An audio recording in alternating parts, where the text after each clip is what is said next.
याद करें कल हमने डिस्कस किया था कि गुड्स और सर्विसेज में थोड़ा सा फर्क होता है। गुड्स किसको कहते हैं, मतलब टेंजिबल आइटम्स को, और सर्विसेज। अच्छा, जब आपने किताब पढ़नी है ना, हर लाइन को बड़े ध्यान से उसका मतलब समझ के पढ़ना है आपको। देखें, मैं ये नहीं कह रहा खुदा ना खासा कि आपने इसको सारा मनवन याद करना है। याद करने वाली बात है ही नहीं इसके अंदर, बस जितनी दफा पढ़ना है आपने उसको देख के पढ़ना है। क्योंकि इसी तरह के मिलते जुलते सवाल वो क्या करेगा, चीजें उठा के उसका क्वेश्चन बनाएगा एमसीक्यू। क्या ऑप्शंस के अंदर यही वर्डिंग इस्तेमाल हो रही होगी जो जहाँ पे लाइनें पढ़ रहे होंगे। तो ये नहीं सोचना कि सारा आपने उस तरह करके जिस तरह जबानी बिल्कुल याद रखना आपने, नहीं नहीं। अच्छे तरीके से पढ़ के, और सबसे इंपॉर्टेंट चीज मेरे बच्चे वो कॉन्सेप्ट भी होंगे। वो जो कि मैंने आपको वैसे ही बता दिया था कि एक एक लाइन पढ़ेंगे मेरे बच्चे, इसलिए उसका जो भी हो कोशिश करें, जिसका जो भी मतलब हो उसको साथ साथ नोट करते जाएं, ताकि जब आप दोबारा किताब उसको पढ़ रहे हो ये ना हो कि उस लाइन की आपको समझ ही ना आ रही हो। और अगर कहीं पे दिक्कत हो तो मेरे बच्चे आपने पूछते रहना।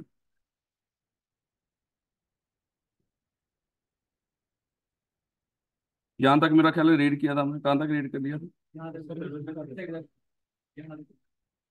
नहीं बेटा, हमने डिस्कस किया था बिजनेस प्रॉफिट कमाने के लिए होते हैं। जितने भी बिजनेसेस हैं उनकी कोशिश होती है कि हम ज्यादा से ज्यादा प्रॉफिट कमाएं। और ये भी कल हमने डिस्कस किया था कि भाई प्रॉफिट तभी आएगा अगर आप वो चीजें बेचोगे जो लोग चाहेंगे। क्योंकि अगर ऐसी चीज बेचोगे जो लोगों की चाहत ही नहीं होगी, डेफिनेटली मेरे बच्चे अब देखो ना, जहां पे भी किसी चीज की लोगों की डिमांड बढ़ जाती है वहीं पे कारोबार बढ़ जाते हैं। जैसे अगर हम सोलर की भी बात करें तो लोगों ने प्रॉपर्टी का कारोबार थोड़ा सा मान पड़ा, तो सोलर का कारोबार बेहतर हुआ, तो अब हर कोई दूसरा बंदा सोलर का कारोबार करे, क्योंकि डेफिनेटली मेरे पास डिमांड है, लोगों को लग रहा है कि इसमें अट्रैक्शन ज्यादा है और हम ज्यादा प्रॉफिट कमा सकते हैं। तो दस business create the goods and services that are the basis of our standard of living. और दूसरा मेरे पास डेफिनेटली बिजनेसेस वो चीजें बना के बेचते हैं जो हमारे स्टैंडर्ड ऑफ लिविंग से मैच कर रहे हैं। जैसे जैसे अगर हम अपने पाकिस्तान की बात करें, आपको पता ही है कि हमारे स्टैंडर्ड ऑफ लिविंग का, हम बड़ी लग्जरियस लाइफ तो गुजारते नहीं, एक सादी सी हमारी लाइफ होती है। इसलिए मेरे बच्चे हमारी लाइफ के लिहाज से यहाँ पे आपको ये नहीं कि हर जगह पे आपको मर्सिडीज के BMW के शोरूम नजर आएंगे। ऐसा तो कहीं नजर नहीं आएगा, है क्योंकि हमारी जो हमारा स्टैंडर्ड ऑफ लाइफ है वो जरा थोड़ा सा मुनासिब किस्म का है, नॉर्मल किस्म का है। तो उस लिहाज से ही यहाँ पे चीजें बना के बेची जा रही हैं। जो हमारी औकात से बाहर हैं वो चीजें डेफिनेटली यहाँ पे बना के नहीं बेची जाएंगी। कहता है कि the standard of living of any country is measured by the output. आपसे सवाल पूछ लेगा वो कि किसी भी मुल्क के अंदर जो लोग वहां पे रहते हैं उनका स्टैंडर्ड ऑफ लिविंग हम कैसे मेजर कर सकते हैं, कैसे पता चलेगा कि इनका स्टैंडर्ड ऑफ लिविंग क्या है। कह रहा है कि is measured by the output of the goods and services people can buy with the money they have। यानी कि पता कैसे चलेगा कि लोगों के पास जो पैसा है उस पैसे से कौन सी गुड्स और सर्विसेज वो खरीद सकते हैं। उससे मैं पता चलेगा कि इन लोगों का जो स्टैंडर्ड ऑफ लिविंग है वो क्या है।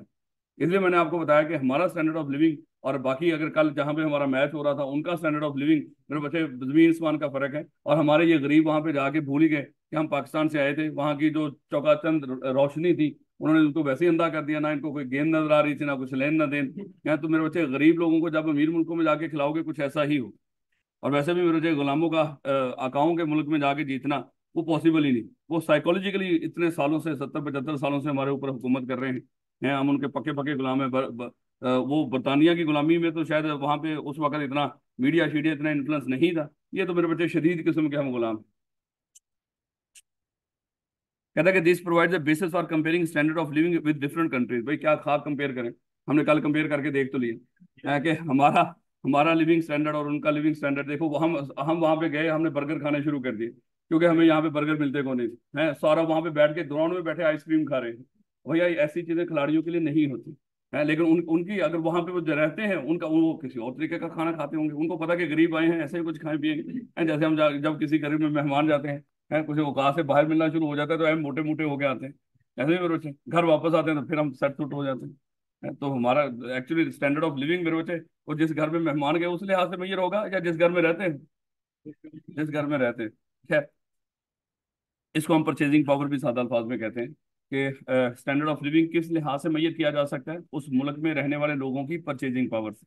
अगर परचेजिंग पावर अच्छी होगी आप डेफिनेटली मेरे बच्चे आप महंगी लग्जरियस चीजें बना के भी बेच सकते हो। अगर परचेजिंग पावर अच्छी नहीं होगी, जैसे इन दिनों के अंदर हुकूमत को लग रहा है कि हमारे जो लोग हैं वो 15 दिन के अंदर ही अमीर हो गए। सिर्फ एक वजह से अमीर हो गए हैं कि शायद जो किसान है वो अपनी गंदम नहीं बेच सके, उस वजह से आटा सस्ता हो गया। आटा सस्ता होने के साथ ही हमारे मुल्क के सारे लोग बहुत अमीर हो गए। इसलिए उन्होंने मेरे बच्चे इस तरह की बयानबाजी शुरू कर दी है कि अब तो आप लोग सोलर लगवा सकते हो, अब आप गाड़ियां खरीद सकते हो। लोग हैरान है है 15 दिन की कौन सी ऐसी सेविंग है जिससे हम गाड़ियां और सोलर सारा कुछ लगवा लें। लेकिन गवर्नमेंट है भैया, वो उन लोगों ने इतना कमा लिया है कि वो सारा कुछ खरीद सकते हैं, लेकिन अभी हमारे पास इस तरह का कुछ नहीं आया। कहता है कि business play key role in determining our quality of life by providing jobs and goods and services to society. बेटा आजकल ये भी कहा जाता है कि आप लोग जो सीए कर रहे हो, आप लोगों को शायद, मैं ये तो नहीं कहता, आर्टिकल्स में भी थोड़ी सी दिक्कत होती है। हम कहते हैं कि बेटा आर्टिकल्स में क्यों बच्चों को दिक्कत हो रही है, क्यों नहीं मिल रहे आर्टिकल्स। फिर अगली बात होती है कि सर फर्म्स के पास बिजनेसेस, जो पाकिस्तान के अंदर बिजनेस कम होने की वजह से फर्म्स के पास क्लाइंट कम हुए हैं। क्लाइंट कम होने की वजह से उनको इतने ज्यादा ट्रेनिंग स्टूडेंट्स की जरूरत नहीं पड़ रही। ये भी एक थोड़ी सी दिक्कत आ रही है। ये थोड़ी सी एमी मैं जस्ट समझाने के लिए बात कर रहा हूँ, ये ना हो कि इसके बाद क्लास खत्म हो कह के रौला ही खत्म हुआ है, हमारे हमारे हमें तो आर्टिकल भी नहीं मिलने। मैं जस्ट एक समझाने के लिए बात कर रहा हूँ। तो यहाँ पे है क्या कि बिजनेसेस मेरे बच्चे डेफिनेटली जो हालात हैं जिस तरह के मुल्क के अंदर, बिजनेस कम होने की वजह से, लोगों के कारोबार में लॉस होने की वजह से, या तो उन्होंने कारोबार वैसे ही बंद कर दिए या इस मुल्क से किसी दूसरे मुल्क में शिफ्ट कर लिए। क्योंकि मेरे बच्चे यहाँ पे पॉलिटिकल इंस्टेबिलिटी, और उसके बाद ये जो मुआशी हालात हैं, जो इन्फ्लेशन शिल्फ्लेशन इंटरेस्ट रेट के बड़े सारे मामला, जो इंशाल्लाह मुबशिर हुसैन साहब आपको पढ़ाएंगे कि इनका किस तरह का इम्पैक्ट होता है। कहता है कि business play a key role in determining our quality of life by providing goods and jobs and goods and services to society. Business होंगे तो मेरे बच्चे ये तीनों चीजें आपको मिलेंगी, गुड्स सर्विसेज और जॉब्स, ये बिजनेस से रिलेटेड है। अभी आपको जो ये मिल रही है सर्विसेज, आप किसी बिजनेस के अंदर बैठे हो, डेफिनेटली सीएफई वालों का कारोबार ही है मेरे बच्चे। और डेफिनेटली ये जो तभी पॉसिबल था अगर शायद सीएफई वालों के पास ये रिसोर्सेज थे कि इतने से बच्चे बैठेंगे, हम उनके ऊपर 6-7 एसी लगा के इन लोगों को एक अच्छे एनवायरनमेंट में पढ़ा सकेंगे, तो शायद उन्होंने ये कारोबार शुरू किया होगा। सर कल तक तो वो नहीं चल रहे थे, बड़ी शुक्रिया जो आप चल ही गए, साथ में जिक्र करना शुरू कर दिया आपने 6-7 एसी। नहीं आज तो सही है ना, आज तो तापमान सही लग रहा है भाई। ले बेटा, कहता है कि quality of life refers to the general level of human happiness based on such thing such as life expectancy. अच्छा बेटा, ये जो क्वालिटी ऑफ लाइफ है, कहता है ये किस तरह मजीद कैसे पता चलेगा कि यहाँ पे क्वालिटी ऑफ लाइफ बेहतर है या खुदा ना खासा बुरी है। कहता है कि लाइफ एक्सपेक्टेंसी यानी कि जिंदगी की तवक्को, ज्यादा जीने की तवक्को। तो आपको पता ही है कि पाकिस्तान के अंदर जो लाइफ एक्सपेक्टेंसी है, अगर हम उसकी बात करें, यहाँ पे हमें लग रहा होता है कि हमने कभी मरना ही नहीं है। इसलिए तो गुनाह पे गुनाह है, क्योंकि जिसने मरने का, जिसको खुदा ना खासा डर हो, वो तो मेरे बच्चे खुदा ना खासा कोई 2 नंबरी करेगा ही नहीं। उसको पता मैंने मरना है। तो पाकिस्तानियों को पता लग रहा है कि ये हम इमोर्टल्स हैं, मरना चलना को नहीं, जैसे मर्जी जिंदगी गुजार। लेकिन बाकी ममालिक के अंदर शायद उनको लग रहा है खैर वापस आओ। लाइफ एक्सपेक्टेंसी मेरे बच्चे, अगर हालात अच्छे होंगे, सेहत और बाकी चीजें सारी अच्छी होंगी, तो डेफिनेटली मेरे बच्चे लाइफ एक्सपेक्टेंसी थोड़ी सी बेहतर होगी। अगर यहाँ पे किसी लोगों को ये हो गया सेहत और बाकी सूरतें, जो बुनियादी खुराक और सेहत में ये बड़ी इंपॉर्टेंट चीजें होती हैं, अगर खुराक ही ना हो उस तरह की, आप लोग आपको ना मिल रही हो, जैसे मिलावट ज्यादा चीजें आपको मिल रही है, उसके बाद खुदा ना खासा मिलावट ज्यादा चीजें खाते हैं, फिर इलाज करवाने के लिए हॉस्पिटल जाते हैं, वहां पे हालात बुरे। तो दोनों चीजें जब मिलेंगी मेरे बच्चे, तो फिर वो, हाँ, इसराइल को तो दावत देने वाली बात होगी। तो लाइफ एक्सपेक्टेंसी, एजुकेशनल स्टैंडर्ड्स, कि उस मुल्क के एजुकेशन स्टैंडर्ड्स क्या हैं, एजुकेशन किस लेवल पे लोगों को प्रोवाइड की जा रही है, और दूसरा कितनी की सस्ती है, कितनी के लोगों की अप्रोच में है और कितनी की सस्ती है। मेरा ख्याल है कि इस वक्त सबसे सस्ती जो एजुकेशन है पाकिस्तान के अंदर वो सीए है। ये जितना कि मैं वैसे समझाने के लिए बात कर रहा हूँ, जैसे ये ना कहना कि सर आप ज्यादा ही पैसे ले लेते, इतनी एग्जाम्पलें देनी थी आपने हमारी है, जितना के पे करके जिस तरह के एनवायरनमेंट में बैठे हो, फिर बच्चे जाओ जाके दूसरी यूनिवर्सिटीज के जो इस तरह के लोग हैं, जो इस तरह की क्वालिफिकेशन शायद हासिल कर रहे हैं, लाखों पे करते हैं 6-6 महीने का। तो उनका जरा अपना जरा कंपेयर कीजिएगा कि हमने कितना का खर्चा किया और वो कितना पे कर रहे हैं। उनका जरा जाके वहां पे पढ़ने पढ़ाने का, मैं ये तो आज मैं 5-10-15 मिनट लेट हो गया ना, वैसे थोड़ी होगा है कि हमेशा ही लेट होऊंगा।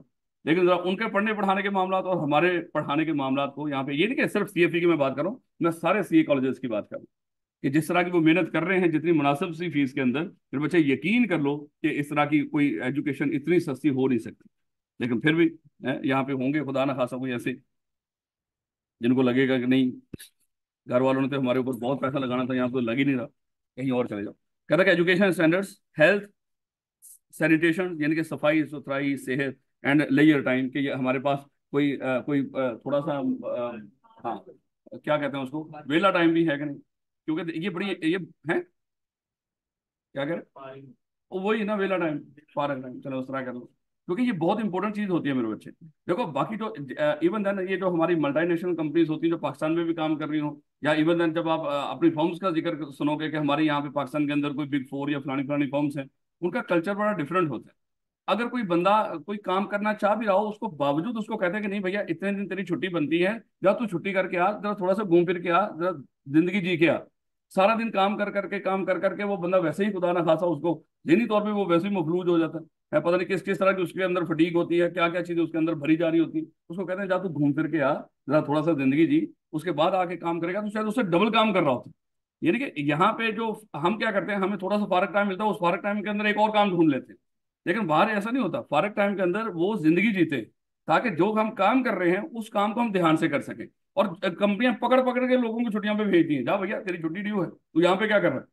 और यहाँ पे खुदा ना खासा किसी को कोई छुट्टी मांग भी रहा हो तो उसको हम छुट्टी नहीं देते, जो उसकी बनती भी हो। जैसे आप लोगों की आर्टिकल्स के दौरान एक छुट्टियां हैं जो आपको मिलनी है, वो आपका हक है। लेकिन देखेंगे आपकी फर्म आपको वो हक देती है कि नहीं। वो लेकिन वो एग्जाम के लिए वो लिए टाइम, वो नहीं है कि जाओ जाके मरी शरी घूमा हुआ। Building a high quality of life is a combined effort of business, government and not for profit organization. ये तीन तरह के इदारे मेरे बच्चे आपको नजर आएंगे। एक तो जो पाकिस्तान के अंदर प्रॉफिट कमाने के लिए कारोबार काम कर रहे हैं। दूसरा मेरे बच्चे हमारे मुल्क की गवर्नमेंट, और जो बड़ी सारी एनजीओ। यानी कि जितनी सर्विसेज आपको पाकिस्तान के अंदर मिलेंगी ये तीन लोगों से ही मिलेंगी। या तो कोई सर्विस आपको एनजीओ दे रही होगी, या गवर्नमेंट दे रही होगी, या कोई भी कारोबार आपको सर्विस दे रहा होगा। इसके अलावा चौथा कोई बंदा नहीं होगा। अगर कोई हो तो मुझे ढूंढ के दिखा दीजिएगा। आप कहेंगे नहीं नहीं सर, अभी तो मैं मुझे यहाँ पे रिक्शे वाला छोड़ के गया, भैया उसका बिजनेस, वो बिजनेस कर रहा है अपना है। तो उसके अलावा अगर कहीं पे अगर खुदा ना खासा यहाँ पे हमें जरूरत पड़े, ये साथ ही जनरल हॉस्पिटल है, हम वहाँ पे चले जाएं तो वहाँ पे गवर्नमेंट बैठी हुई। ये जो रोड पे आ जा रहे हैं ये गवर्नमेंट ने हमें प्रोवाइड किए हैं। तो और कहीं पे कोई हो सकता है कोई रास्ते में कोई शरबत लगा के बैठा हो, गर्मी में लोग फ्री पिए, समझो एनजीओ है। ऐसे ही सबकी साइड से सर रास्ता बता। कहते हैं different places are ranked and compared based on the quality of life standard. यानी कि डिफरेंट प्लेसेस, जो एक जगह का दूसरी जगह से हम जो मुआवजना करते हैं मेरे बच्चों, किस बेस पे करते हैं, on the quality of life standard. यानी कि वहां पे स्टैंडर्ड ऑफ लाइफ क्या है और यहाँ पे स्टैंडर्ड ऑफ लाइफ क्या है, हम इस बेस पे मुआवजे करते हैं। लेकिन आपने भी जरा मुआवजे चेक किया करो कि हमारे घरों में दूसरे घरों के साथ आज वहां पे क्या पका है, डेफिनेटली ये भी क्वालिटी ऑफ लाइफ ही है ऐसे ही। और हम क्या पका रहे हैं, खा रहे हैं। लेकिन बहरहाल अल्लाह ताला का शुक्र अदा करना चाहिए। जरा थोड़ा सा देखा करो फलस्तीन की तरफ, बर्मा की तरफ, ये सारे मेरे बच्चे बड़े ऐसे ममालिक हैं जहाँ पे हमारे ही मुसलमान भाई बड़ी कसम पुर्सी की जिंदगी गुजार रहे हैं। हर रोज दुख ही दुख उनके। हम तो यहाँ पे सुकून से एसी में बैठे हुए हैं मेरे बच्चे। Profitability of A business can be measured through, ये जरा मेरे बच्चे अल्फाज जरा देखिएगा। इंशाल्लाह मेरा ख्याल है कि आपने इंट्रो टू अकाउंटिंग पढ़ना शुरू कर दी। अब आप सर जब आपको इंट्रोडक्शन टू अकाउंटिंग पढ़ाएंगे, आपको सिखाएंगे कि मेरे बच्चे जब भी कोई कारोबार हो, कारोबार की होती है सेल, सेल कह लो, या वो क्या करता है, रेवेन्यू कमाता है। रेवेन्यू मान लो कि हमारी कंपनी ने 1 मिलियन का रेवेन्यू कमाया मेरे बच्चे। जब रेवेन्यू कमाओगे तो इस रेवेन्यू को कमाने के ऊपर मेरे बच्चे खर्चा भी होगा हमारा, ये तो हो ही नहीं सकता। हाँ, उसको हम लफ्ज बोला करेंगे, अगर ये सेल हुई है तो इस सेल के ऊपर मेरे बच्चे खर्चा होगा, जिसको लफ्ज बोला करेंगे कॉस्ट ऑफ सेल है। यानी कि उस सेल को करने के ऊपर हमारा खर्चा भी हुआ है। तो अज्यूम कर लो मेरे बच्चे, हमारी जो कॉस्ट ऑफ सेल है वो है 4 लाख रुपए। इसके अलावा हमारे कुछ अदर एक्सपेंसेस भी हुए होंगे, मान ले मेरे बच्चे वो हमारा खर्चा हुआ है 1 लाख रुपए का। तो हम कह सकते हैं कि हमने यहाँ पे जो कमाया है, जो हमारा प्रॉफिट है वो मेरे बच्चे कितना है, 5 लाख रुपए। और अगर मैं ये कह दूं कि हमारा जो खर्चा है वो कॉस्ट ऑफ सेल, वो 4 लाख की बजाय मेरे बच्चे अगर यहीं पे आप उसको कर देते 8 लाख रुपए, तो ये मुझे बताओ ये प्रॉफिट कम होता या ज्यादा होता। कम हो जाता मेरे बच्चे, कितना रह जाना था, 1 लाख रुपए। अगर मैं ये कहूँ कि ये कॉस्ट ऑफ सेल हमारी होगी मेरे बच्चे 11 लाख रुपए, तो फिर मेरे बच्चे क्या होना था भला, 2 लाख रुपया नुकसान हो जाना था। क्या मैं यहाँ पे ये कह सकता हूँ अगर कॉस्ट ऑफ सेल हमारी सेल या रेवेन्यू से बढ़ जाए तो नुकसान होता है, अगर कॉस्ट ऑफ सेल बढ़ जाए रेवेन्यू से तो नुकसान होगा, अगर सेल ज्यादा हो और कॉस्ट ऑफ सेल कम हो तो डेफिनेटली प्रॉफिट होगा। ऐसे में ये तीन चीजें यहाँ पे वो बताएगा कि एक हमारी रेवेन्यू होता है, क्या सेल होती है, उसके बाद हमारी कॉस्ट लग रही होती है, और उसके बाद हमारा प्रॉफिट आ रहा होता है। अगर तो कॉस्ट ज्यादा हो रेवेन्यू से तो फिर नुकसान होगा, अगर रेवेन्यू ज्यादा हो कॉस्ट से तो प्रॉफिट होगा। ऐसे मेरे बच्चे, तो ये तीन अल्फाज मेरे बच्चे याद रखने हैं आप लोगों ने। Revenue is the money a company receive by providing services or selling goods to customer. यानी कि अगर आप सीएफई का ये देखोगे सर आपका रेवेन्यू क्या है, आप उसको देख सकते हो जाके, जितना भी हम आप लोगों की ट्यूशन फीस से पैसा इकट्ठा करते हैं वो हमारा रेवेन्यू है। तो जो गुड्स, क्योंकि हम गुड्स तो नहीं बेचते, हम यहाँ पे सर्विस प्रोवाइड करते हैं, तो ये जो भी सर्विस प्रोवाइड करके आप आपसे जो कमा रहे होंगे मेरे बच्चे, वो हमारा क्या होगा, वो रेवेन्यू है। कहता है कि कॉस्ट फिर क्या होंगे, आर एक्सपेंसेस फॉर रेंट। अब यहाँ पे आप बैठे पढ़ रहे हो, ये डेफिनेटली ये भी सीएफपी की खुद की बिल्डिंग नहीं है, ये रेंट पे है। अब इसका हम रेंट भी पे कर रहे होंगे, यहाँ पे बड़े सारे लोग काम कर रहे हैं, उनकी तनख्वाहें भी दे रहे हैं, और बड़े सारी और भी चीजें सप्लाई, जैसे मान लो कि कल इन एसी की जो गैस इसमें डलवानी थी, वो एक अच्छी खासी कॉस्ट आई उस गैस को डलवाने में। और भी बड़े सारे, खाली ये नहीं कहना है कि यहाँ पे इसके अंदर सीएफपी के अंदर कोई सप्लाई नहीं आती। सप्लाई का मतलब ये नहीं कि वो कोई वहाँ यहाँ पे पानी के टैंकर आ रहे हो या फलाना फलाना वो पानी की सप्लाई आ रही हो, लेकिन और बड़े सारे खर्चे होते हैं सारा दिन के अंदर, जो बाहर से हम मार्केट से चीजें ला ला के यहाँ पे लगा रहे होते हैं। तो बड़ी सारी सप्लाईज, और उसके बाद कोई ट्रांसपोर्टेशन के खर्चे हो सकते हैं। अभी कल ही मैं देख रहा था कि यहाँ पे ये कोई मेरा ख्याल है कोई हैंगर शैंगर कुछ इस तरह की चीजें ला के लगाई, तो 900 रुपया रक्शे वाले को पे किया हुआ था ट्रांसपोर्टेशन का। जो उस वैसे मैं वैसे बताने की ये नहीं कहना कि सर 900 भी आप ध्यान रखते हो, भाई ध्यान तो पड़ ही जाता है कि इतना थोड़ा खर्चा कहाँ पे हो गया, 900 रुपया भी खर्चा हुआ है, लेकिन and many other items that a company incur from creating and selling goods and services. Definitely मेरे जो गुड्स बना के बेचो उस पर भी खर्चा आ रहा होता है, या सर्विस प्रोवाइड कर रहे हो तो उस पर भी खर्चा होगा। जैसे अभी यहाँ पे बैठे हो आप इर्द गिर्द देखोगे तो मेरे बच्चे ये सारी चीजें खर्चे से ही चल रही है। ये नहीं कभी सोचना कि भाई हमने तो सीएफबी को अंधेर डाल दिया है। अब सीएफबी तो कहीं पकड़ा ही नहीं जाएगा, इतना हमने पैसा दे दिया इसको। नहीं नहीं मेरे बच्चे, सीएफबी की कोशिश होती है कि जितना का हो वो आप पर लगा दे। ये लोग अपने यहाँ के जो मालिक हैं, वो अपने घर में सिर्फ उतना की लेके जाते हैं जिससे उनका घर चल रहा हो। जो आता है यहाँ पे वो कहीं ना कहीं उसको बेहतर करने के लिए दोबारा वापस लगा देते हैं। जैसे मान लो कि वो कैंपस था, हमने कहा कि नहीं वो कैंपस जरा छोटा है, कंजस्टेड है, तो बच्चों का हक है कि एक अच्छा कैंपस हो, अच्छे क्लासरूम्स हो, तो हमने एक साथ एक और कैंपस ले लिया। हालांकि जब लोग ज्यादा कैंपस छोड़ रहे थे, बाकी शहरों के अंदर तो 3-3 4-4 प्लाजे हुआ करते थे एक एक कॉलेज के पास। अब हालात जरा थोड़े से कॉलेजेस के खराब है मैडम, और उन्होंने क्या करना शुरू कर दिया, वो प्लाजे रेंट पे देना शुरू कर दिया। अगर उन्होंने, उनका कॉन्ट्रैक्ट हुआ था 5 साल के लिए, 7 साल के लिए, आप छोड़ तो सकते नहीं थे, उन्होंने आगे किसी और को रेंट पे दे दिए। तो कुछ ये हालात हैं, क्योंकि मामला तो ऑनलाइन चले गए। ऑनलाइन जाने की वजह से अब फिजिकली बच्चे का रुझान जरा कम हुआ। नुकसान तो हो रहा है, बच्चे का भी हो रहा है और कॉलेजेस का भी हो रहा है। और फिर सबसे बेशर्मी, जो खुदा ना खासा कोई ताजर बच्चे आ गए यहाँ पे, और ताजर बच्चों ने क्या करना शुरू कर दिया, लेक्चर खरीद के आगे बेच के कमाना शुरू कर दिया। तो ये ताजर बच्चे मेरे बच्चे वक्ती तौर पे तो तजारत कर लेंगे है, लेकिन खुदा ना खासा बाद में शायद लॉन्ग टर्म अपनी लाइफ के लिए शायद मुश्किलात पैदा कर रहे हैं। क्योंकि किसी का जो भी हो, मैं ये नहीं कहता, देखो एक तो एक दो तरह की चीजें, किसी से भी लेक्चर लेकर आगे भेज देना उसको, और यहाँ पे आके बच्चे कहते हैं सर हम इंतहाई मजबूर हैं, हम अफोर्ड नहीं कर सकते, तो आप हमें बड़ा सस्ता सा करके वो करवा लेते हैं, पैकेज बनवा लेते हैं, उसके बाद उसको बहुत महंगा करके आगे भेज देते हैं, और एक को नहीं बेचते, कईयों को बेचते हैं। तो मेरे बच्चे ये जरा थोड़ी सी, ये नहीं ये ना समझना कि आपके पास भी ऑप्शन है, सर हमें भी बताओ ऐसा कौन सा ऑप्शन है, हमें तो अभी तक नजर नहीं आया ऐसा कुछ भी है। वो हैं बेशर्मियां बड़ी सारी इस तरह की, जो बेशर्म लोग ही करते हैं मेरे बच्चे, जारी बात है। तो गैरतमंद लोग तो इस तरह का मामला नहीं करते। कहते हैं कि for example some of the cost incurred by Microsoft. Check, अगर गरीबों वाली एग्जाम्पल तो देनी को नहीं ना। अब माइक्रोसॉफ्ट कहाँ पे क्या कर रहा है भैया, हमें उससे क्या लेना देना है। तो अपनी यहाँ की कोई एग्जाम्पल उठा के दे दे, तेरे मुल्क के अंदर कोई नहीं है, माइक्रोसॉफ्ट तेरे मुल्क में आ भी नहीं रहा, उसने आना भी नहीं आप लोगों की हरकतों की वजह से। लेकिन फिर भी कहता है कि for example some of the cost incurred by the Microsoft in developing its software include expenses of for salary. ये क्या है, फैसिलिटीज, फैसिलिटी मतलब जो भी उसके लिए चीजें चाहिए होंगी, जो भी खर्चे हैं, चाहे वो एप्लीकेशंस के लिए है, प्रोग्रामिंग के लिए जो चीजें चाहिए होंगी, वो सारा कुछ, एंड एडवर्टाइजिंग, और जाहिर बात एडवर्टाइजिंग के ऊपर ये हर एक कारोबार का खर्चा है। तो माइक्रोसॉफ्ट ही क्यों है यहाँ पे, अगर हम यही बात कर लें कि भैया हम सीएफई चला रहे हैं, तो यहाँ पे सैलरीज भी हैं, फैसिलिटीज के ऊपर भी खर्चा हो रहा है, और अच्छा खासा हमारा खर्चा एडवर्टाइजमेंट के ऊपर हो रहा है। कहता है कि if Microsoft has money left over after its pay all cost it has a profit. यानी कि अगर सारा खर्चा पे करने के बाद, उसके बाद भी अगर उसके पास कुछ पैसा बच जाए, तो उसको हम क्या कहते हैं, प्रॉफिट। यानी कि सारे खर्चे आपने दिए, सादा अल्फाज में ये क्या कर रहा है, सेल्स और ये रेवेन्यू में से लेस क्या कर रहा है, कॉस्ट। कॉस्ट को लेस करने के बाद अगर आंसर पॉजिटिव में आ रहा है, अभी भी कुछ बच गया, तो उसके लिए लफ्ज क्या बोल रहा है, प्रॉफिट बोलते हैं उसको। एक company whose cost are greater than revenue, cost ज्यादा हो रेवेन्यू कम हो, अभी हमने डिस्कस किया था, तो क्या होगा मेरे बच्चे, लॉस है।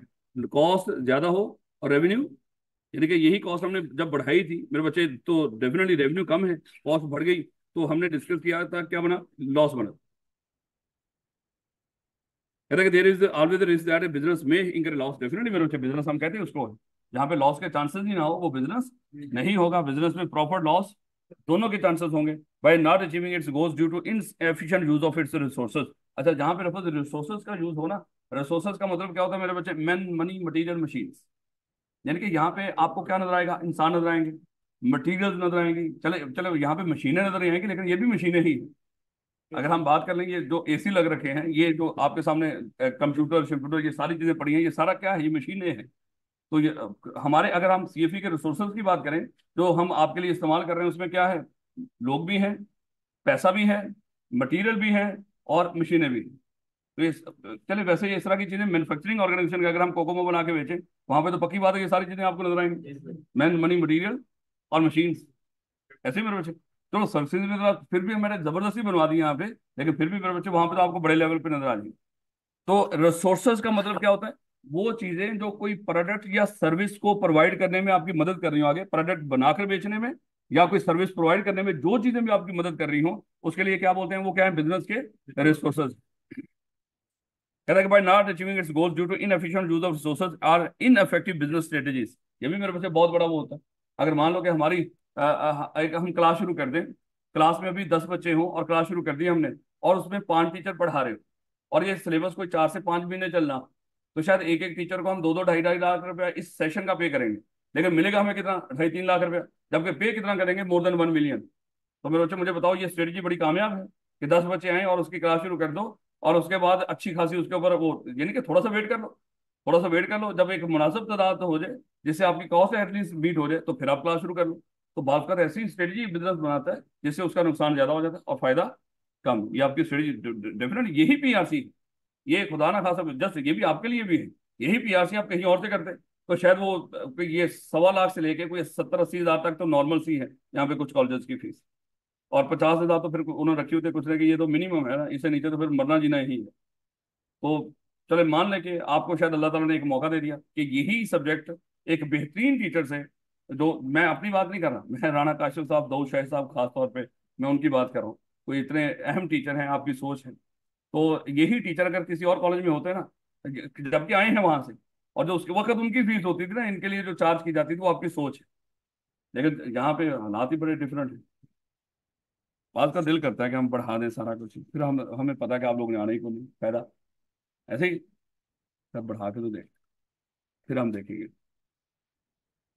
नहीं नहीं, आप मासूम लोग, सिर्फ समझाना मतलब है कि गलत स्ट्रेटजी, यही ज्यादा पैसे देके कहीं और पढ़ रहे होते और यही पढ़ रहे होते मेरे बच्चे, तो आपकी ही स्ट्रेटजी थी।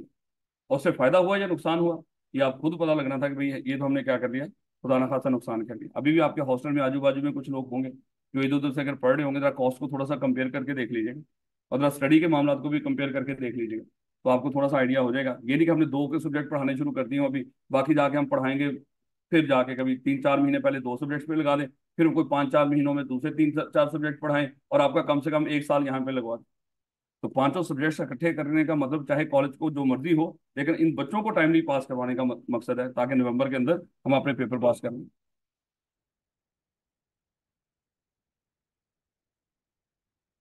Ineffective business strategy to fight against market competition. यानी कि मार्केट में अगर कंपटीशन हो और शदीद कंपटीशन है, और आपको पता है, आप ये तो मैं बड़ी बड़ी बातें तो कर रहा हूँ कि आपको ये स्टडी बड़ी सस्ती मिल रही है, और यकीन कर लो इतनी सस्ती तो 2005-6 के अंदर हमें भी नहीं मिली थी। इससे कहीं ज्यादा कॉस्ट उस वक्त 2005-6 के अंदर, क्योंकि कॉलेजेस थे ही नहीं थे, 1-2 कॉलेज थे। ये जितना बेनिफिट आपको मिल रहा है, ये सारे का सारा मेरे बच्चे मार्केट में कंपटीशन की वजह से। और कंपटीशन होता है जो सेम तरह के जो सर्विस प्रोवाइडर हो या गुड्स प्रोवाइडर हो, उन्हीं के दरमियान कंपटीशन होता है। अगर ये 7 सीएसएस वाले बैठे हुए, हमारा उनके साथ कोई कंपटीशन नहीं, 7 पेट्रोल पंप वाले बैठे हुए, हमारा उनके साथ कोई कंपटीशन नहीं, लेकिन कोई और कॉलेज इसी तरह का जो सीएससी करवा रहा है, हमारा उनके साथ कंपटीशन है। और ये एक दूसरे को नीचा दिखाने के चक्कर में ये अपनी कॉस्ट को कम से कम करते जा रहे हैं। अगर ये कंपटीशन ना होता, तो याद रखना कि मेरे बच्चे, इसमें खुदा ना खासा उसमें नुकसान आप लोगों का होना था, फायदा सारे का सारा बिजनेस का हो। ये चीज हम जाके इंशाल्लाह कैफ और बिजनेस लॉ के अंदर पढ़ेंगे। ये कंपटीशन एक पूरा लॉ पाकिस्तान के अंदर एक कंपटीशन एक्ट है, जिसका मकसद ही कंपटीशन को फरोग देना है। हुकूमत चाहती है कि कंपटीशन और बढ़े, जितने कंपटीशन ज्यादा होंगे लोगों का फायदा होगा, और जितने मार्केट के अंदर बिजनेसेस के अंदर कंपटीशन कम होंगे लोगों का नुकसान होगा। इसलिए मेरे बच्चे, अगर कंपटीशन हो और कंपटीशन को compete करने के लिए आपकी स्ट्रेटेजी गलत हो जाए, तो पक्की बात है मेरे बच्चे, फिर आप नुकसान उठाएंगे। और बात कर कहीं दूसरे को नीचा वो कर दिखाने के लिए इतना पैसा लगा देते हैं, इतने इस तरह के। जैसे मुझे याद है कुछ अर्सा पहले एक कॉलेज का टीचर तोड़ा, उसको 11 लाख रुपए पर मंथ पे तोड़ा। उसको लग रहा था कि वो कॉलेज बर्बाद हो जाएगा और पता नहीं मैं क्या कर लूंगा उससे। तो खुदा ना खासा 6 महीने के बाद उसके हाथ पांव जोड़ के उस टीचर को वहां से निकालना पड़ा उनको कि भैया हम तो आपकी कॉस्ट भी नहीं उठा सकते।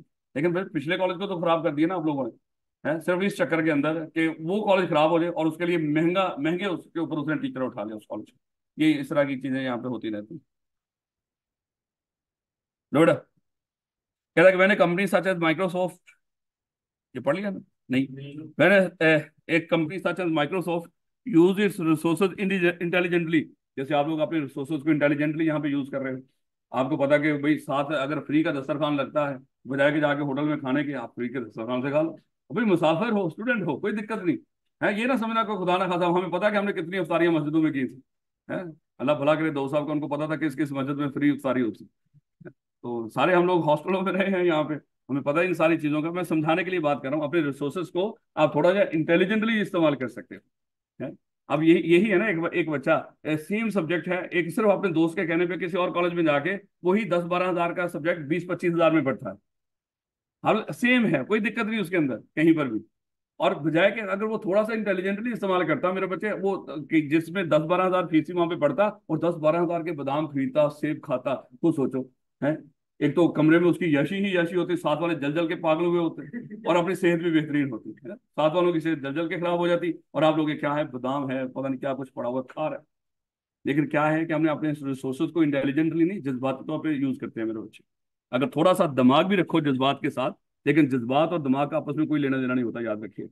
है ये भी शायद कहीं पे कोई चीज कभी आ गई तो मैं आपको समझाऊंगा कि जज्बात या दिमाग, तो वैसे इनका आपस में कोई लेना देना। जब आपके जज्बात हावी होंगे तो दिमाग कहीं और होता है, फिर दिमाग बेचारा वहां पे कहाँ पे होता है। कहता है कि it can offer increase sales, hold cost down. कहता है कि अगर इंटेलिजेंटली रिसोर्सेज को इस्तेमाल करोगे तो इससे फायदा क्या होगा, आपकी सेल्स बढ़ेगी, आपकी जो कॉस्ट है वो कम होगी। है ये ना हो कि एक छोटा सा काम करने के लिए आप 4-5 बंदे रखे हो, है भाई आप बिला वजह उसके ऊपर खर्चा लगा रहे हो। आप क्या कर लो, वही काम अगर कोई एक बंदा कर सकता है, बाकी 3-4 बंदों को क्यों रखा हुआ आपने? है तो इससे क्या होगी, आपकी कॉस्ट बढ़ रही है। तो कॉस्ट अगर इंटेलिजेंटली रिसोर्सेज को इस्तेमाल करोगे तो जैसे मान लो कि हमारे पास हमें लग रहा है कि एक और कैंपस ले लें, लेकिन हम कहते हैं कि बजाय कि सारी क्लासेस हम सुबह ही कराएं, सुबह से लेके शाम तक जब तक रोशनी है, उस रोशनी के अंदर अगर हम क्लासेस को थोड़ा सा टाइम टेबल इस तरह का बना लें तो वही वही कैंपस के अंदर हम अपनी सारी क्लासेस मैनेज कर सकते हैं, बजाय कि हमने सुबह ही करवानी है क्योंकि हमारा फलाना चौधरी साहब टीचर हैं, वो कहते हैं कि मैं इवनिंग में अवेलेबल नहीं हूँ। तो भाई उसके लिए हम क्या करते हैं, एक एक मिलियंस लगा दें किसी और कैंपस के ऊपर। खैर, but there is a high risk of being in, sorry, and earning profit. Not all companies earn profit, but that is the risk of being in business. कहता है सारी कंपनियां प्रॉफिट नहीं कमाती, और यही तो मेरे बच्चे बिजनेस के अंदर एक रिस्क होता है। क्योंकि ये नहीं होता कि हमेशा आप प्रॉफिट ही कमाएंगे, कुछ ऐसी कंपनियां भी होती हैं जो लॉस लॉस में चल रही होती हैं, क्योंकि बिजनेस में क्या रहता है, रिस्क रहता है। कहता है कि there is a direct relationship between risk and profit, ये तो पक्की बात है। अभी देखो ना, आप लोगों ने रिस्क लिया है मेरे बच्चे, आपको बेनिफिट भी तो उतना ही बड़ा मिलना है। वो जो दोस्त आप पीछे छोड़ के आए हो अपने, हैं जो आपको रोक रहे थे, हैं जो आपको डरा रहे थे, तो मेरे बच्चे वो तो 2-4 साल बाद उनको पता चल जाएगा कि उन्होंने क्या किया और आप लोगों ने क्या किया। है कहीं ये ना हो खुदा ना खास्ता सर हाँ हमें पता चल जाएगा हमने क्या किया। नहीं नहीं मेरे बच्चे, इंशाल्लाह आप लोगों ने कर लेना। मैं पहले दिन से आपको बता रहा हूँ, आप जैसे बच्चे ही हैं, यही लोग आते हैं और यहाँ पे मेहनत करके और आई कैप को आपको पता है, आई कैप के ऊपर प्रेशर है, तो उसने अपने मेंबर्स की तादाद बढ़ानी है। लेकिन भाई कोई इतना काबिल हो तो सही कि आई कैप उसको अपना मेंबर बनाए। है यानी कि आपने आई कैप के मालिक बनना है, कल आपको पता हो या ना पता हो। मेंबर का मतलब आई कैप के मालिक। तो आप लोग आई कैप के मालिक तभी आपको बनाया जाएगा अगर आप उस काबिल होंगे। अब ये थोड़ी है कि खुदा ना खास्ता आई कैप किसी भी बंदे को आए, उसको पकड़ के वो कहते हैं आजा भाई तू भी इस आई कैप का मालिक है, मालिक मेंबर कह लो या मालिक कह लो एक ही बात है। याद रखोगे तो काबिलियत होगी, मेहनत होगी तो मेरे बच्चे वो बनेंगे, नहीं तो नहीं बनेंगे। और वो बनाना चाह रहे हैं, ये भी याद रखिएगा। ये लोग आपको कहेंगे आई कैप वो पास ही मार्केट के लिहाज से करता है, भाई मार्केट में तो बथेरी डिमांड है, कोई वेला बंदा ला के तो दिखाओ। सर ये देखो सीए है, ये सीए फाइनलिस्ट है, वेला फिर रहा है सर, इसके पास कुछ भी नहीं है। खुदा का खौफ करो, या तो कोई है इस तरह के ले आओ, तो उसको नौकरी नहीं मिली। और मार्केट में तो पाकिस्तान में टिक कहाँ पे रहे हैं, पाकिस्तान की मार्केट तो तकरीबन खाली पड़ी है और बाहर इनकी इतनी डिमांड है वो कहीं पाकिस्तान में रुकते ही को नहीं। तो इसलिए मेरे बच्चे आप, चाहे वो सीए फाइनलिस्ट हो चाहे वो chartered accountant, the greater the risk the greater the potential for profit. जितना ज्यादा रिस्क लोगे मेरे बच्चे, उतने ही ज्यादा चांसेस होते हैं कि आप प्रॉफिट कमाओ। और रिस्क कम होगा तो डेफिनेटली प्रॉफिट भी कम ही होगा। Limited not for profit organization, ऐसी ऑर्गेनाइजेशन जिनका मकसद प्रॉफिट कमाना नहीं होता, ऐसी ऑर्गेनाइजेशन जिनका मकसद प्रॉफिट कमाना नहीं होता, नाम के साथ लिखा हुआ है नॉट फॉर प्रॉफिट, यानी कि ये वो ऑर्गेनाइजेशंस हैं जो प्रॉफिट के लिए नहीं बनी। जैसे आप लोग वो लोग हो जो कमाने के लिए नहीं, सॉरी, आप कमाने के लिए बने हो? कमाना है आप लोगों ने, सारी बात है सर, जिंदगी भी गुजारनी सर, कमाना भी है और फिर उसको लगाना भी है। चले, ये आपके सामने कुछ शायद लोगो हैं, इनमें से कुछ एक आधे को आप जानते होंगे, कोई एक आधे को शायद आप, सैलानी ट्रस्ट आपने सुना होगा। उसके बाद कहाँ है ईदी, ईदी साहब, अल्लाह ताला जन्नतुल फिरदौस में जगह दे, ईदी साहब हो गए। और वो एंड पे गवर्नमेंट है, उसको भी जानते हो, गवर्नमेंट है नहीं, नहीं मेरा ख्याल है आप तो नहीं जानते हो कि यहाँ पे कोई गवर्नमेंट भी है, लेकिन है पाकिस्तान में कोई गवर्नमेंट, अभी वो चाइना गई हुई है। शाहिद अफरीदी कहाँ पे, हाँ वो शाहिद अफरीदी फाउंडेशन। तो इसमें से कुछ हैं जिनको आप जानते हो, कुछ ऐसे हैं जिनको आप जानते हो जहाँ पे नहीं, ये तो वैसे ही आपको सिर्फ बताने के लिए थोड़ा सा कि इस तरह की, जैसे वो जेडीसी है या फलानी छिपा है, इस तरह की बथेरी ऑर्गेनाइजेशंस हैं जो लोगों की भलाई के लिए काम करती है। अच्छा, अगली बात, ये लोगों की भलाई के लिए काम करती है, उस भलाई का काम करने के लिए आपके पास पैसा होना चाहिए। अब ये नहीं कि इनको पैसा दरकार नहीं होता, ये चलती पैसे पे है, इनको पैसा चाहिए होता है, लेकिन ये आगे, ये जो पैसा जहां से हासिल करती है, ये उनसे हासिल नहीं करती जिनको सब्सिडी देती है। यानी कि जिन लोगों का ये भला कर रही होती है, ये उनसे पैसा नहीं लेते, ये पैसा कहीं और तगड़े लोगों से ले रहे होते हैं। जैसे वो पिछले दिनों के अंदर जेडीसी वाला मामला आपने देखा होगा, कभी सेठ शुतुरमुर्ग खिलाना चाहता है तो भाई बाकियों को क्या तकलीफ है, चाहे वो 50,000 का खिलाए चाहे 1.5 लाख का खिलाए, है तो सेठ खिला रहा है ना भाई, तो उसको खिलाने दो। तो यही मेरे बच्चे, इनको कोई और फंड कर रहा होता है, इनको कोई पैसे और कोई दे रहा होता है, लेकिन जिन लोगों को ये सब्सिडी देते हैं ये उनको चार्ज नहीं करते, क्या करते हैं, बड़ा मिनिमल। तो ऐसी ऑर्गेनाइजेशन को हम कहते हैं, क्योंकि अगर सब्सिडी दे के आप या कोई गुड्स दे के किसी को वहां से कमा रहे हो मेरे बच्चे, वो हमारा प्रॉफिट होता है। जबकि ये वहां से नहीं लेते, ये तो बैक एंड से कहीं से पैसा उठा रहे होते हैं, आगे तो ये नुकसान में चीजें दे रहे होते हैं। नुकसान मतलब जाहिर बात है, एक एक 1,000 रुपए की चीज आप एक पर्ची पे, 1 रुपए की पर्ची पे कोई चीज दे रहे हो उसको, 10 रुपए की पर्ची पे चीज दे रहे हो, डेफिनेटली 990 रुपए का तो आपको नुकसान हो रहा है। तो ये वो पैसा कहाँ से आता है, वो पैसा डोनेशन से, चैरिटी से आ रहा होता है इनके पास। जैसे अगले दिनों के अंदर लोग खाले इकट्ठी करेंगे, अब ये नहीं करना, ये ले ले, मतलब ये खाले उनको नहीं चाहिए, उनको हलाल जानवरों की चाहिए। सारी बात है, मोस्टली जो खाले होती हैं वो हलाल जानवरों की होती हैं उनके पास। अल्लाह माफ करे, कुत्ते की खाल कभी देखी है उनके पास? ये नहीं कहना कि सर उसकी लेदर बहुत अच्छी होती है। ऐसा कुछ नहीं होता, लेकिन वैसे मैं कह रहा हूँ कि वो तो एक कॉन्सेप्ट है कि मोस्टली जो हम नजर आती है वो यही खाले, पता नहीं वो खाले हमारे लिए अवेलेबल। आपको पता है कि गधे की खाल इससे भी ज्यादा इंपॉर्टेंट होती है। मैं बता के इनको रहा हूँ, नहीं बेटा, लेकिन इनको बता रहा हूँ जो बेचारे मासूम हैं, इनको थोड़ी पता है कि सर इन चीजों का ये क्या है। आपको क्या लगा? आप शेर बच्चे, मेरे बच्चे बेहतरीन बच्चे, अल्लाह ताला आपको खुश रखे। नहीं बेटा, तो देखिएगा, कहता है कि नॉट ऑर्गेनाइजेशन स्ट्राइव, क्योंकि हमने पहले लाइन एक पढ़ी थी कि ऑर्गेनाइजेशन स्ट्राइव कोशिश कर रही होती है टू मेक प्रॉफिट, लेकिन साथ में उसने एक और बात कर दी, तस्दीक कर दी उसको कि भाई सारी ऑर्गेनाइजेशन, अब देखो ऑर्गेनाइजेशन हमने डिस्कस किया था, जहां पे एक से ज्यादा लोग मिलकर काम कर रहे हो उसी को ऑर्गेनाइजेशन बोलोगे, जहां पे अकेला कोई बंदा काम कर रहा हो वो कभी भी ऑर्गेनाइजेशन नहीं होती। तो ऑर्गेनाइजेशन हो, वो कहता है कि मोस्टली हमने देखा कि प्रॉफिट कमाने के लिए काम करती है, लेकिन कहता है सारी प्रॉफिट कमाने के लिए, in not for profit organization is an organization that exist to achieve some goal other than the usual business goal of profit. यानी कि यूजुअली जो बिजनेस के गोल्स होते हैं प्रॉफिट कमाना होता है, लेकिन नॉट फॉर प्रॉफिट ऑर्गेनाइजेशन के मकासद कुछ और होते हैं। हाँ, यानी कि वेलफेयर कह लो या आखिरत कमाना कह लो, सादा अल्फाज में। कहता है कि charity such as the Edhi foundation and the citizen foundation are, होगी कोई फाउंडेशन भाई, आपने ये नहीं कहना कि सर ये कौन सी है, तो जाके सर्च कर लीजिएगा, गोली मारो इसको, मैंने मैंने होगा यहाँ की है या कहीं और की है, आप लोगों ने सुनी है पाकिस्तान के अंदर?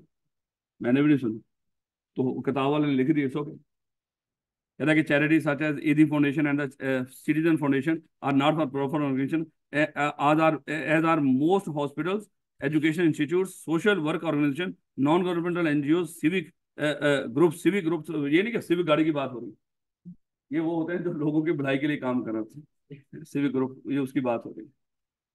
एंड रिलीजियस ऑर्गेनाइजेशन, मेरे बच्चे ये सारी मोस्टली क्या है, इनका मकसद प्रॉफिट कमाना नहीं होता। ये सिविक ग्रुप्स क्या है, जो लोगों की भलाई के लिए काम करते हैं, जो लोगों को कोई फ्री में या सस्ती सब्सिडी देने के लिए मेहनत करते हैं। कहता है like their for profit counterparts like their for profit counterparts, यानी कि उनके वो उनके बनस्बत जो इसी तरह का काम कर रहे हो और वो प्रॉफिट कमा रहे हैं। दीज ग्रुप्स, यानी कि ये किन की बात कर रहा है? वो लोग जो काम इसी तरह का कर रहे हैं जिस तरह का ये, जैसे अगर हमीदी वालों की बात करें, उनकी बड़ी सारी एम्बुलेंसेज भी हैं। वो एम्बुलेंसेज कुछ और लोगों के भी हैं जिन्होंने प्रॉफिट कमाने के लिए वो बना रखी है।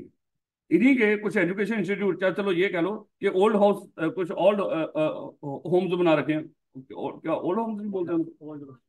ओल्ड, हाँ, ओल्ड एज होम, सॉरी। तो ओल्ड एज होम बना रखे हैं उन्होंने। तो मेरे बच्चे ये कुछ और लोगों ने भी बना रखे हैं, लेकिन शायद उनका मकसद कहीं पे, क्या बेचारे इन लोगों से किसी ने क्या कमाना, ये तो एग्जाम्पल ही गलत है। ओल्ड एज होम से तो कौन क्या कमाएगा बेचारे, वो पहले ही दर बदर होते हैं। कुछ होते हैं लोग हट्टे कट्टे हैं, वो जब वो बड़े हो जाते हैं तो वो भूल जाते हैं कि उनको इस जिंदगी तक पहुंचाने के लिए खुदा न खासा कुछ लोगों ने अपनी जिंदगियां लगाई हैं। कुछ ऐसे बेशरम लोग हर जगह पे पाए जाते हैं मेरे बच्चे। ये पिछले दिनों में एक बंदा था, वो कह रहा था मेरा बेटा CFO है तो सादा अल्फाज में चार्टर्ड अकाउंटेंट है, लेकिन वो खुद ओल्ड एज होम में रहता था। और उसका एक बेटा डॉक्टर है, कुछ फलाना है। तो लेकिन खुद सोचें कि ऐसे लोग भी होते हैं मेरे बच्चे हमारे मुआशरे के अंदर। कहता है कि like their for profit counterparts, इनकी निस्बत इसी तरह की सब्सिडी देने वाले, लेकिन जो प्रॉफिट कमाते हैं। These group set goals and require resources to meet these goal. ये लोग क्या करते हैं, ये भी अपने मकासद सेट करते हैं और उन मकासद को अचीव करने के लिए इनको भी रिसोर्सेज चाहिए होते हैं। However their goals are not focus on profit, लेकिन इनका मकसद प्रॉफिट कमाना नहीं होता, यानी कि ये भी अपने गोल सेट करते हैं उसी तरह।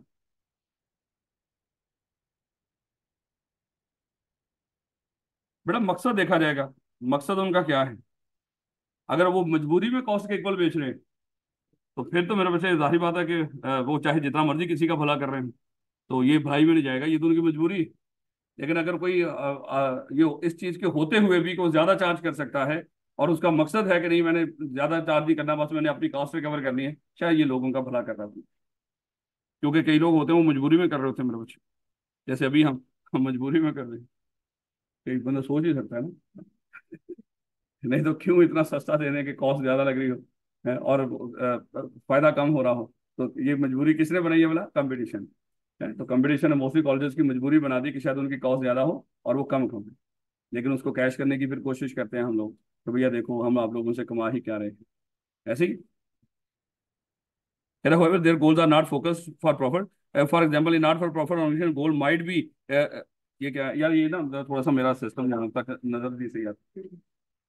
Feeding the poor, preserving the environment, यानी कि लोगों को खिलाना, इन्वायरमेंट को प्रोटेक्ट करना। मेरे बच्चे इन्वायरमेंट को प्रोटेक्ट करने के लिए बहुत सारी एनजीओ काम कर रही है।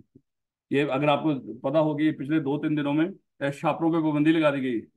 ये ना हो कि आप छुपते फिर रहे हो, आप लोगों पे पाबंदी नहीं लगाई, छापरों पे पाबंदी लगाई है। उसका मकसद क्या है? वो इन्वायरमेंट को खराब करते हैं, इन्वायरमेंट को खराब करते हैं। ये वो होता है ना कि बच्चे डर जाते हैं छापरों पे पाबंदी लगा, हमें तो बताया ही नहीं। सिर्फ पंजाब में लगी है पाबंदी, बाकी जगहों पे अभी भी शापर यूज हो रहे हैं। और बेटा ये स्लाइड्स नहीं है, ये किताब है। ये किताब है मेरे बच्चे पास से, उसको यहाँ पे इस तरह करके रखा हुआ, क्योंकि वो PDF यूज करूंगा तो उसके ऊपर लिखा नहीं जाता। तो ये किताब का एक एक लफ्ज है मेरे बच्चे, मेरा इसमें कुछ नहीं है। ये तस्वीर का क्या है ये गूगल कर लिया करो, आपको सारी तस्वीरें मिल जाएगी, मैंने भी वहीं से ली। इनका कोई लेना देना नहीं है इसमें, सारी बात मैंने थोड़ी खुद बनाई है। नहीं बेटा। तो इन्वायरमेंट को प्रिवेंट करने के लिए गवर्नमेंट भी और बड़ी सारी एनजीओ काम कर रही है। उसके बाद or advocating for the advocate करने का मतलब भी क्या है? किसी को डिफेंड करना, किसी को रिप्रेजेंट करना, कहीं पे डिफेंड करना, खासतौर पे इसीलिए तो हम लोग एडवोकेट बोलते हैं। जैसे मान लो कि मैं भी एक एडवोकेट हूँ।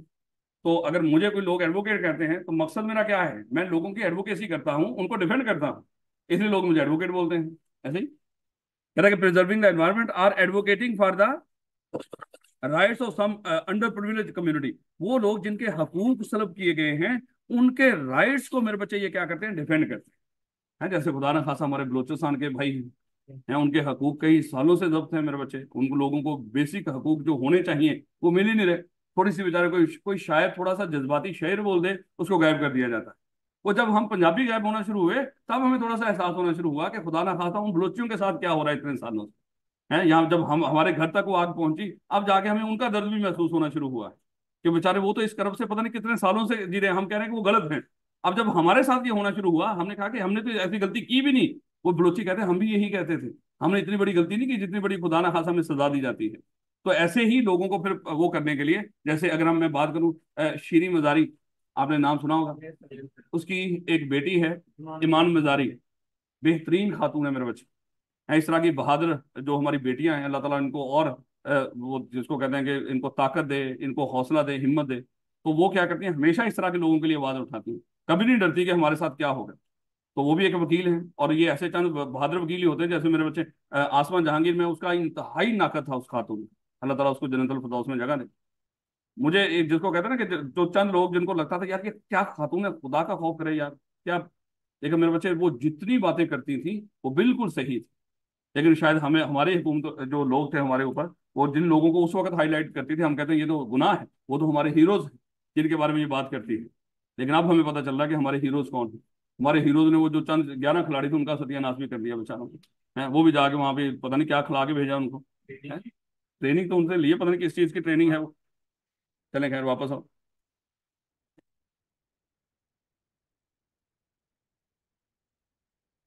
ये कल पढ़ेंगे इंशाल्लाह। आज के लिए मादरस, क्लास लेट होने के लिए मादरस। मैंने आपको बता दिया कि वैसे मेरी क्लास सुबह 8 बजे होती है, वो लेट होने के चांसेस ही नहीं होते, क्योंकि ऑलरेडी मैं कॉलेज में ही होता हूँ। आज जो हुआ सो हुआ। तो इंशाल्लाह कल से ही इसको, मेरे बच्चे किताबें सबके पास होनी चाहिए, तो इसको पढ़ना शुरू कर दो। बस जैसे पढ़ाया जा रहा हो, that is more than sufficient. बस अल्फाजों का मतलब पता होना चाहिए, बार बार देख के पढ़ना है, मुंह इधर को किताब उधर को, उसका मेरे बच्चे इसको पढ़ने की कोशिश नहीं करना। थ्योरी की कोई भी किताब ऐसे नहीं पढ़नी है आपने, याद रखिएगा। इसको देख देख के ही सारा पढ़ना है आप, पूरी किताबों को जितनी भी हो।